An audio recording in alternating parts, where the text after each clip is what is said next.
चलो ठीक है, तो आज हम लोग स्टार्ट करते हैं हमारा नया टॉपिक, दैट इज ओवरी। आज हमारा चर्चा इसी ओवरी से स्टार्ट होगा, ठीक है। जैसे कि कल हमने बताया था, तू बच गया, तेरा वो टॉपिक रह रहा है अभी भी, खुश है ना तू? ठीक है, देखो, तो जैसे कि मैंने ओवरी बताया था आपको, सिंपली मैंने कहा था आप इसको क्या समझ लोगे, पूरा फैलोपियन ट्यूब। क्या ये बॉडी मेरा पूरा फैलोपियन ट्यूब? देखो इसका कुछ डिजाइन भी ना ऑलमोस्ट सेम ही लगता है फैलोपियन ट्यूब में, ठीक है ना। हर एक पोजीशन को याद कर सकते हो इससे आप। This finger like structure is called, projection is called what? Fimbriae. This wrist is called what? Infundibulum. Tattoo is called what? Ampulla. उसके नीचे एल्बो की बात करें तो isthmus. And this body is called what? Fundus. Very good. और बाकी interior जितना reason ये सब क्या है? यूट्रस। इतना समझ में आ गया। इधर क्या लगा हुआ है? ओवरी। इधर भी क्या लगा हुआ है? ओवरी। ये क्या है? पेयर में। क्या है? पेयर में। और किस चीज से जुड़ा हुआ है? लिगामेंट से। क्या नाम है उस लिगामेंट का? मेसो ओवेरियम। इतना याद है? इतना याद है अच्छे से? अब देखो सुनो, ओवरी की अगर मैं स्टार्ट करूं कहानी, तो इसमें एक पॉइंट सबसे नोट करना होता है कि इसके पास कितना पेयर होता है बच्चा? एक। और ज्वाइंट बाई व्हाट? लिगामेंट। ये वाला पॉइंट इंपॉर्टेंट है, इसको आप बच्चे इग्नोर मत करना। ये लिगामेंट वाला पॉइंट, ये joint by ligament and the ligament is called what? Mesovarium. ठीक है जी, ये वाला पॉइंट इंपॉर्टेंट है। दूसरी पॉइंट किसका? लोकेशन का है? लोकेशन का है? एब्डोमेन में। कहां भाई? एब्डोमेन में। अब सुनो, ह्यूमन बॉडी ना 4 हिस्सों में डिवाइडेड है। The upper portion from head to neck, क्या कहते हैं इसको? Head region. क्या बोलते हैं इसको कंप्लीटली? Head region. चेस्ट से लेके डायफ्राम वाले तक थोरैसिक रीजन। क्या बोलते हैं? डायफ्राम से लेके कमर तक क्या बोलते हैं? Abdomen region. और कमर के नीचे क्या हो जाता है? Pelvis region. तो ह्यूमन बॉडी कितने हिस्सा में डिवाइडेड है? 4। Head, thorax, abdomen, pelvis. आई बात समझ में? ओवरी का लोकेशन क्या है? एब्डोमेन। डाउट रहता है बच्चों को, वो जनरली इसको पेल्विस समझते हैं। नहीं, आंसर क्या होगा? एब्डोमेन रीजन में ही हमारा ओवरी का क्या होता है? लोकेशन होता है। चलिए, अब अगर मैं बात ओवरी की मैंने करी है, तो एक बार जरा बता दूं मैं आपको, ओवरी की अगर मैं बात करी है, तो ओवरी में होता क्या बेसिकली हमारे पास? oogenesis। oogenesis का मतलब क्या होता है? Formation of ovum. क्या मतलब होता है? Formation of ovum. जो कि आपको पता है कि इनिशिएट कब हो जाता है? Before birth. बनना कब स्टार्ट हो जाता है बच्चा? Before birth. बनना जन्म से पहले शुरू हो जाता है, लेकिन इसका एक्चुअल मेटाबॉलिज्म कब स्टार्ट होता है? एक्चुअल मेटाबॉलिज्म कब? After puberty. आफ्टर बर्थ किसने बोला? आफ्टर प्यूबर्टी बच्चा। आफ्टर प्यूबर्टी में इसका मेटाबॉलिज्म स्टार्ट होता है। बर्थ से पहले क्या होगा? ये सारा बन के स्टोर्ड हो जाएगा। यानी कि आफ्टर बर्थ, अगर क्वेश्चन पूछे आफ्टर बर्थ क्या कोई भी एग बनता है? जो ओरिजिनल एग के कंटेंट उसमें कोई भी एग ऐड होता है? बिल्कुल नहीं होता। आफ्टर बर्थ सिर्फ क्या पॉसिबल है? उसके अंदर का मेटाबॉलिज्म। लेकिन जो सिंथेसाइजिंग है वो कब होता है? सिर्फ और सिर्फ बर्थ से पहले। हाँ, आई बात समझ में? क्लियर है? तो इस दौरान यहां से लेके यहां तक में ये क्या रहता है? अरेस्ट होता है। इस दौरान में क्या रहता है? ये अरेस्ट रहता है। अरेस्ट का मतलब इसको कैद किया जाता है कि तुम कोई भी हरकत मत करो, तुमको जो बना दिया गया वैसे का वैसे ही रहो, और तब तक रहो जब तक कि पुबर्टी ना आ जाए। तब तक जब तक क्या ना आ जाए? पुबर्टी ना आ जाए। बोलो क्लियर है? अब ध्यान से सुनना। हाँ जी, हाँ। और कौन से? प्रोफेज 1। हाँ, प्रोफेज 1 के डिप्लोटीन स्टेज के अंदर। ठीक है जी, इतनी सारी बात बेसिक समझ में आ गई। अब हम लोग जरा oogenesis का सरफेस आइडिया लेते हैं। डिटेल तो हम लोग जब पढ़ेंगे, जब हम लोग गैमेटोजेनेसिस पढ़ेंगे। फिलहाल हम लोग सरफेस आइडिया लेते हैं कि oogenesis में जनरली होता क्या है। देखिएगा, सुनो यार, हाँ देखो, टॉपिक है oogenesis। कंप्लीट टॉपिक नहीं है ये, सरफेस आइडिया। कंप्लीट तो तब होगा जब पहले मैं आपको स्पर्मेटोजेनेसिस सिखा दूंगा, तब होगा। अभी सिर्फ हम आइडिया ले रहे हैं। चलिए देखिएगा, सबसे पहले क्या होता है बच्चा? इसमें 2 हार्मोन का रोल होता है। First hormone is what? FSH। हाँ, मेनली इसमें किसका रोल होता है? FSH का। ये ध्यान रखिएगा, oogenesis के अंदर रोल किसका होता है? FSH का। फुल फॉर्म क्या होता है? Follicular stimulating hormone. तो 1 नंबर का सवाल यही क्लियर कर दो पहले तो, कि oogenesis में सबसे इंपॉर्टेंट रोल किसका होता है बच्चा? Follicular stimulating hormone. ठीक है, अब सुनना क्या होता है बच्चा, हमारे पास ये oocyte है, छोटा सा सेल बना देता हूं मैं, ये क्या है हमारे पास oocyte है, अभी स्टार्ट हुआ है, मतलब पहला oocyte है। चूंकि ये पहला oocyte है, इसका नाम क्या होगा, प्राइमरी oocyte। क्या नाम हो जाएगा बच्चा इसका, primary oocyte। I think light चली गई है ना,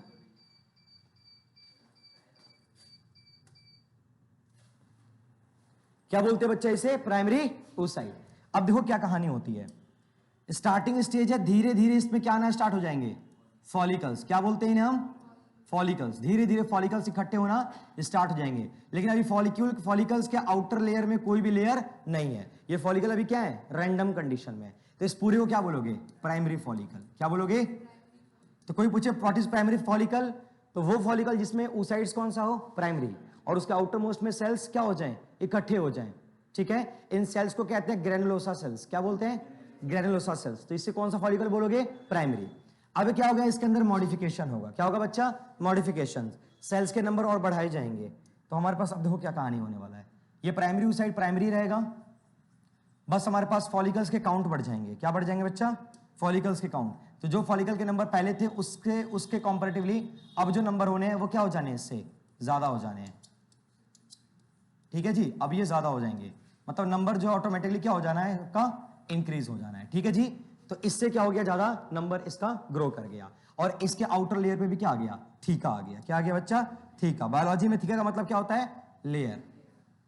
दिस इज व्हाट, थीका। ये आ गया बच्चा आपका थीका। क्लियर बात समझ आई। So this is called what, let's see, ये क्या है, सेकेंडरी नहीं, oocytes कौन सा, अभी भी ये प्राइमरी वाला ही, और फॉलिकल्स कौन सा हो गया, सेकेंडरी फॉलिकल। क्योंकि ये सेल क्या हो गया, एग्रीगेट हो गए। यहां पे क्या हुआ है, कुछ नहीं हुआ, बस सेल एग्रीगेट हुए हैं, सेल का नंबर इंक्रीज हुआ है, और सेल का एग्रीगेशन भी क्या हुआ है। व्हाट इज एग्रीगेशन मीन्स, जानते हो, इकट्ठा होना। डिफरेंशिएशन मीन्स सेपरेट होना, एग्रीगेशन मीन्स अटैच होना, जुड़ना। जुड़ना मीन्स एग्रीगेशन, हटना मीन्स डिफरेंशिएशन। क्लियर है। Now the next, let's see. अब क्या होगा बच्चा, और बढ़ेगा, लेकिन थोड़ा डिफरेंस आने वाला आपकी बार में। देखो क्या होता है, आपकी बार में ना कुछ कॉलम्स खाली हो जाने हैं, जैसे मैं बता रहा हूं।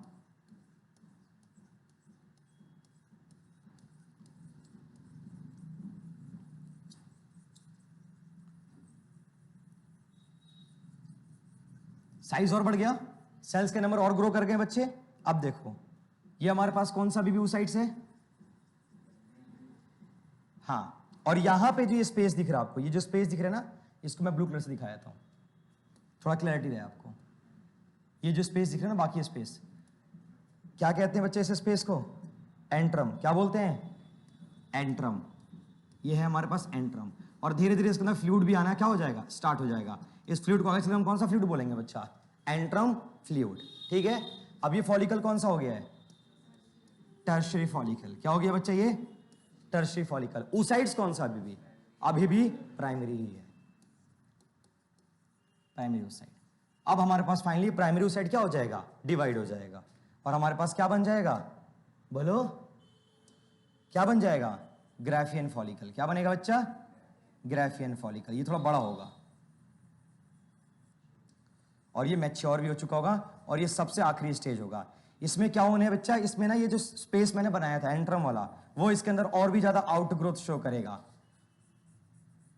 ठीक है, सेल है हमारे पास, अब ये बन चुका है हमारे पास कौन सा oocyte, सेकेंडरी oocyte। कौन सा बच्चा, सेकेंडरी।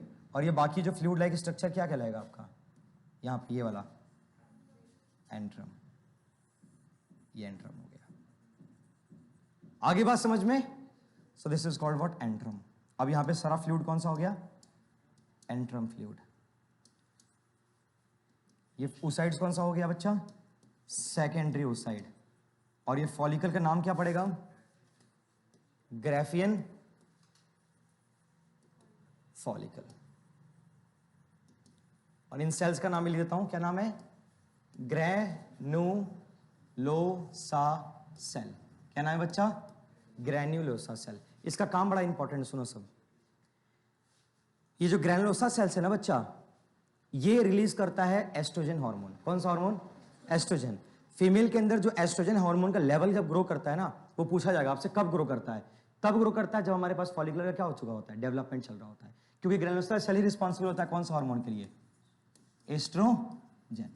ओ लगाओ चाहे लगाओ कोई फर्क पड़ता है, आप एस्ट्रोजन भी लिख सकते हो इसको, ठीक है जी। तो ये इंपॉर्टेंट सवाल पूछा जाएगा कि ग्रेनुलोसार सेल्स कौन सा हार्मोन के लिए रिस्पॉन्सिबल है। Answer will be estrogen. एक बार एनसीईआरटी खोलो सारे।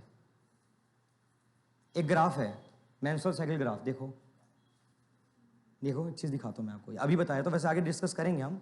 नहीं बच्चा अगले पेज में आओ, अगले पेज में आओ। ये वाला ग्राफ देखो, ये ग्राफ दिखा। जब डेवलपमेंट चल रहा है, नहीं आप अपने पास रखो ना, बस थोड़ा सा रखो। हाँ, जब डेवलपमेंट चल रहा है फॉलिकल का, देखो यहाँ पे ऊपर टॉप पे ये सेल छोटे बड़े हो रहे हैं, दिख रहा है, वो क्या है, डेवलपमेंट है। देखो जब ग्राफियन फॉलिकल बना तो एस्ट्रोजन का लेवल ऊपर गया है, दिखा। इसको स्टार मार्क करो, वहां पे छोटा सा स्टार मार्क करो ताकि एग्जाम टाइम पे याद रहे। मैं सिर्फ रेलिवेंट चीजें बताऊंगा आपको, जेनेटिकली काम का है। ये क्वेश्चन पूछा गया बहुत बार। फॉलिकल डेवलपमेंट है बच्चे, इसको इग्नोर करता है कि इग्नोर नहीं करना आपने, ये इंपॉर्टेंट चीज है, ठीक है जी। उस टाइम पर क्या होगा, एस्ट्रोजन का लेवल हाई होगा, क्योंकि उस टाइम ये ग्रेनुलोसार सेल क्या रिलीज कर रहे होंगे, estrogen hormone. Is it clear? तो मैंने यहां पे मेंशन कर दिया। फाइनली समझ आया आपको? आसान था। पहले एक छोटा सा उस साइड रखो, रख दिया, धीरे धीरे सेल्स इकट्ठा करना स्टार्ट करो। पहले वो प्राइमरी ग्राफिकल बनेगा, फॉलिकल बनेगा, सेकेंडरी फॉलिकल बनेगा, टर्शियरी फॉलिकल बनेगा, एंड में मैचुरेशन कंप्लीट हो चुका है। अब वो क्या बनेगा, ग्राफियन फॉलिकल। क्या बनेगा बच्चा, ग्राफियन फॉलिकल। और जैसे ही ग्राफियन फॉलिकल बनेगा, हमारा उस साइड प्राइमरी से क्या हो चुका होगा, सेकेंडरी हो चुका होगा। अब एक कमाल की चीज और बता दूं मैं आपको, 14वां दिन आ चुका है, 14th डे फीमेल का आ चुका है। मतलब ये जो स्टार्टिंग से यहां तक चल रहा है ना, ये 14 डे से पहले चल रहा था। अगर मैं मान लेता हूं किसी फीमेल का मेंस्ट्रुअल साइकिल का टाइम जो है वो 28 डेज का है, कितना है, 28 डेज का, तो 14th डे पे ये वाला काम जो है हो रहा है। आई बात समझ में कि आपको अगर ये पता करना है ना कि कौन से डेज में ओवल्यूशन होगा, तो टोटल साइकिल में से 14 माइनस करो। 14 क्या करो, माइनस करो। जैसे मान लेते किसी फीमेल का 30 दिन का मेंस्ट्रुअल साइकिल है, तो 14 क्या कर दो, माइनस, आंसर विल बी 16। तो 16वें दिन पे क्या हो रहा होगा, ओवल्यूशन हो रहा होगा। कोई भी साइकिल, जैसे 32 दिन का ही क्यों ना आ जाए, तो 18वें दिन पे ओवल्यूशन होगा। अगर 28 दिन का साइकिल है, 28 दिन का साइकिल है तो क्या होगा, 14 डेज। बोलो, लाइट आ गई ना, क्लियर है? तो अब देखो यहां कमाल की चीज समझाता हूं। अभी हमारे पास ग्राफियन फॉलिकल बन के तैयार हो गया, बच्चा रेडी हो गया ना। तो मतलब समझ लो कि अब यहां पे अगर 28 दिन का साइकिल मैं लेके चल रहा हूं ऑन एन एवरेज, तो हमारे यहां पे 14वां दिन आ गया है। तो 14वें दिन पे क्या होगा, ये जो oocyte है, अब ये क्या हो रहा होगा, यहां से बाहर जाएगा। ये क्या होगा, रप्चर हो जाएगा, मतलब ग्राफियन फॉलिकल क्या हो जाएगा, टूट जाएगा। अभी हमारे लिए फालतू है, ग्राफियन फॉलिकल क्या हमारे लिए फालतू है, और हमारे लिए मेन कौन हो चुका है, ये सेकेंडरी oocyte। सेकेंडरी oocyte टूट के बाहर निकलेगा, इसको बोलते हैं LH सर्ज। क्या बोलते हैं, LH सर्ज। ये टूटेगा due to because of which hormone, LH hormone, luteinizing hormone. कौन सा हार्मोन, ल्यूटेनाइजिंग। तो वो LH हार्मोन आएगा बॉडी में। अब देखो उस टाइम पे जब ओवल्यूशन हुआ, डायग्राम में वापस जाओ, देखो LH हार्मोन ऊपर होगा, ऊपर दिखा आपको। उस टाइम पे जब ये सर्ज हुआ, मतलब वहां से जब टूट के निकल रहा है वो सेल, तो LH का अमाउंट बहुत हाई है, दिखा, स्टार लगाओ। जिस बच्चे को ये ग्राफ समझ में आएगा, आधा रिप्रोडक्शन खत्म हो गया उसका। तो ये कौन सा हार्मोन की वजह से टूट रहा है बच्चा, LH। क्या बोलते हैं इसको, LH सर्ज। तो जहां पी के वाली को LH सर्ज याद रहेगा, SURGE, LH सर्ज। एक एक चीज कवर करेंगे हम लोग, कुछ भी नहीं छूटना चाहिए एनसीईआरटी का। लिख लिया LH सर्ज, लिख लिया, मेंशन कर लिया। अब सुनो सब कमाल की चीज क्या है। अब ये यहां से निकल गया बच्चा, अभी हमारे पास बाहर कौन, अंदर कौन रह गया, ग्राफियन फॉलिकल। और ये जो पूरा बोर्ड है ये क्या है, ओवरी है। पूरा बोर्ड क्या है, मैंने हेडिंग क्या लगवाया है, oogenesis, क्योंकि ये होता कहां पे है, ओवरी के अंदर। तो पूरा बोर्ड को क्या मानोगे, ओवरी। अब मान लेते हैं, देना ये कैप, देना कैप बॉटल का। अब मान लेते हैं बच्चा, ये हमारे पास क्या था, oocyte है, जो कि ये रहा। अभी यहां से रप्चर हो गया, रप्चर होकर अब देखो ओवरी से क्या हो गया, बाहर आ गया। और यहां कौन बैठा हुआ है, हमारा फिमरे। तुरंत कैच आउट कर लेगा, इसको पकड़ लेगा। और इसके अंदर होल है, फिमरे में क्या है, होल है। जैसे ये मान लो यूं दिखा है ना ओवरी, अब ये बाहर निकला यहां से, फिमरे ने कैच आउट कर लिया, भेज दिया। अब करो अपना काम। तो ये तो चलो आगे क्या हुआ तो बाद में डिस्कस करेंगे। अब इसका क्या हुआ, जो अंदर बच गया, पता है इसका नाम क्या पड़ेगा, कॉर्पस ल्यूटियम। क्या नाम पड़ गया, कॉर्पस ल्यूटियम।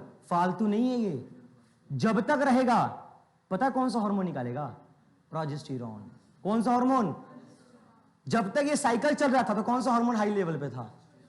जब ये साइकिल खत्म हो गया, एग बाहर निकल चुका है LH की वजह से, तो अब कौन सा हार्मोन रिलीज हो रहा होगा, प्रोजेस्टेरॉन।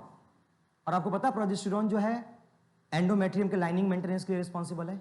ये जो लाइन टूटता है ना एंडोमेट्रियम का, जब मेंस्ट्रुअल फेज आता है, जब ब्लीडिंग होता है तो लाइन फ्लश आउट होता है एंडोमेट्रियम वाली, तो ये हार्मोन तब आएगा ना तो लाइन वापस क्या होगा, बनना स्टार्ट हो जाएगा। तो एक बार जरा देखो, जब निकल गया उसके कुछ टाइम बाद वो येलो येलो बॉडी दिख रहा होगा, ग्राफिन फॉलिकल के बाद येलो बॉडी दिख रहा होगा, that yellow body is called what, corpus luteum. और उस टाइम पे देखो एक हार्मोन होगा प्रोजेस्टेरॉन, वो पीक पे चला गया होगा। देखो मेरे पास नहीं, मेरे मुंह पे हार्मोन नहीं है, कॉपी बुक में है। प्रोजेस्टेरॉन पीक पर गया कि नहीं गया बच्चा? एनसीईआरटी सामने ही रखना पड़ेगा आप लोगों को, तभी हो पाएगा। गया प्रोजेस्टेरॉन पीक पे।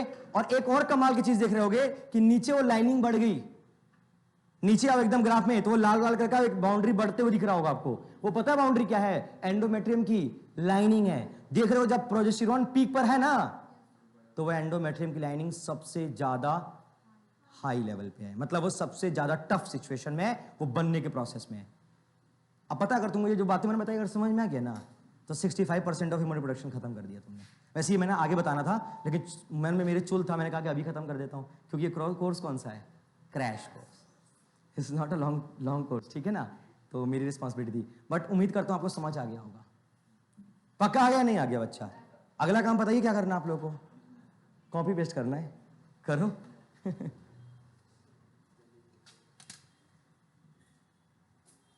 यहां मेंशन कर लेना लोग, चाहो तो कर ले, अभी कर लेना कि एलएच सर्ज होगा, ये ओ साइड बाहर जाएगा और ये बाकी सेल्स क्या बनाने हैं आपके? Corpus luteum. छोड़ो मत करो यार, मैं बाद में बताऊंगा आराम से। इसका मुंह देख के डर लग रहा है मेरे को, घबरा